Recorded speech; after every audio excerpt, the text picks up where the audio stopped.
This is the Blizzard Black Pearl 98, slightly redesigned from last year's ski. What they've changed is the construction of the ski and the front profile of the ski. It's made it a little bit more user friendly. It's made it more fun.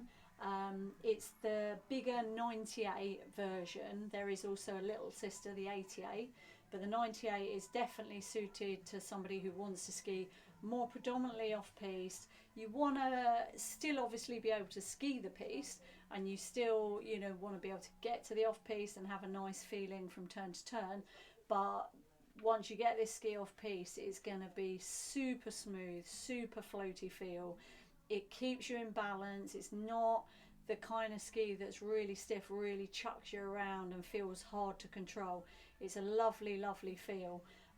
It's definitely a superb ski, Blizzard Black Pearl 98, or if you do want a slightly more piste orientated all mountain ski, then take a look at the Black Pearl 88 as well.